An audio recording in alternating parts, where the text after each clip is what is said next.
ગાંધીનગર સ્થિત મહાત્મા મંદિર ખાતે આયોજિત વિશેષ કાર્યક્રમ આયોજિત 9,000 જેટલા આંગણવાડી વર્કર અને તેડા વર્કર કર્મચારીઓને નિમણૂક પત્ર એનાયત કરવામાં આવ્યા છે। આ કાર્યક્રમમાં ગુજરાતના મુખ્યમંત્રી ભૂપેન્દ્ર પટેલ, મહિલા બાળ વિકાસ વિભાગના મંત્રી મનીષા વકીલ ઉપસ્થિત રહ્યા હતા। મુખ્યમંત્રીએ આંગણવાડી કર્મચારીના યોગદાનની પ્રશંસા કરી અને નિમણૂક પત્રો આપ્યા। કાર્યક્રમ દરમિયાન મહિલા અને બાળ વિકાસ વિભાગના અધિકારીઓ પણ હાજર રહ્યા। આ નિમણૂક પત્ર વિતરણ કાર્યક્રમની રાજ્યમાં આરોગ્ય અને બાળ વિકાસ ક્ષેત્રે કામગીરીને વધુ બળ મળશે, સાથે સાથે સ્ત્રી સશક્તિકરણ અભિયાનને નવી દિશા તરફ આગળ વધારવામાં મદદરૂપ થશે।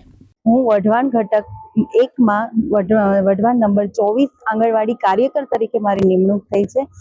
મારે ઘર પાસે જ આંગણવાડીનું કેન્દ્ર છે અને બાળકની સેવા કરવી એ મારો મોટિવ હતો। હું MSc BEd મેં એજ્યુકેશનમાં કરેલું છે, તો મને આ ખૂબ જ સરળ રહેશે કે બાળકથી બેઝથી આપણે આગળ વધીએ।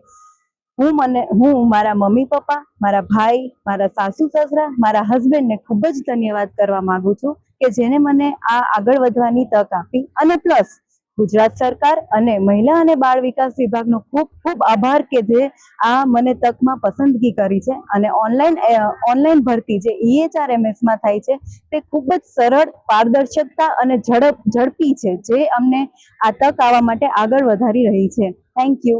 વર્ષાબેન, તમે શું એજ્યુકેશન લીધું છે અને આજે તમને કઈ પોસ્ટ માટે નિમણૂક પત્ર મળ્યો છે? મને આંગણવાડીમાં ભરતી મળી હતી, એમાં હેલ્પર તરીકેની પોસ્ટ મળી છે, જેમાં બાળકોની હું સેવા કરી શકીશ। આ એપોઇન્ટમેન્ટથી તમને શું શું બેનિફિટ મળશે? તમારા પરિવારને કયો લાગણી અનુભવો છો? મને આ આંગણવાડીની ભરતી અમારા જ ગ્રામ્ય વિસ્તારમાં મળી છે, જેથી હું મારા બાળકોનું અને મારા પરિવારનું ખ્યાલ રાખી શકીશ।